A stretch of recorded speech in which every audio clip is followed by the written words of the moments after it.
Spanning all of the books, we only ever learn two things regarding the consequences of sounding the Horn of Winter.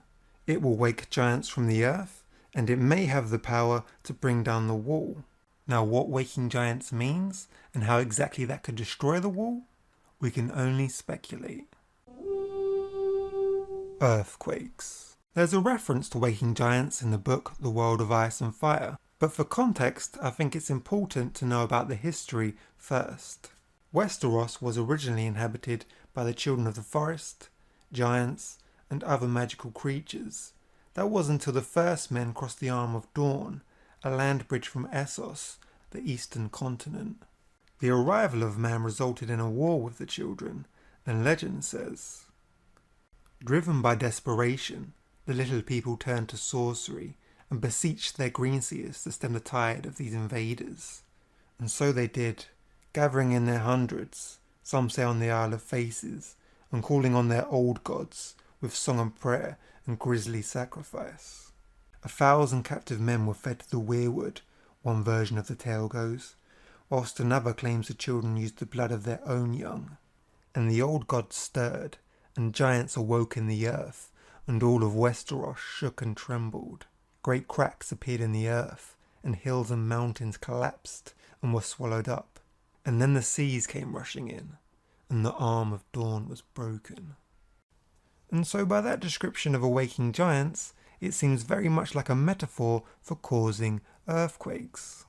Also, I think it's very important to note that blood magic and sacrifice were involved.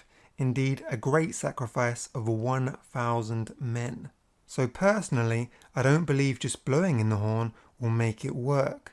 I think it will either require a mass sacrifice or king's blood. For me, causing an earthquake is the most likely theory, but there are some more fanciful alternatives. Tree warriors. In a Dance of Dragons chapter featuring Asha Greyjoy, it says, the woods were on the move, creeping towards the castle like a slow green tide. She thought back to a tale she had heard as a child about the children of the forest and their battles with the first men, when the greenseers turned the trees to warriors.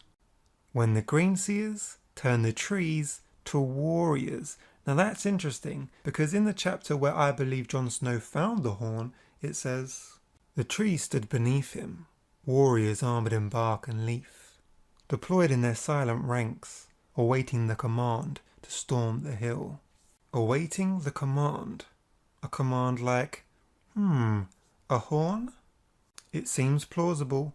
Tree warriors could fit the description of waking giants from the earth, though the theory does slightly fall short when you imagine trees trying to destroy the wall. Ice dragons. So this is easily the most fantastical theory. If you haven't heard of ice dragons, here's a description from the book The World of Ice and Fire. These colossal beasts, many times larger than the dragons of Valyria, are said to be made of living ice, with eyes of pale blue crystal and vast translucent wings through which the moon and stars can be glimpsed as they wheel across the sky.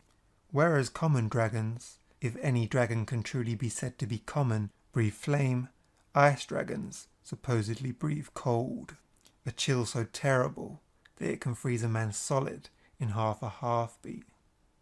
In the prophecy for Azor Ahai, it states they will wake dragons out of stone.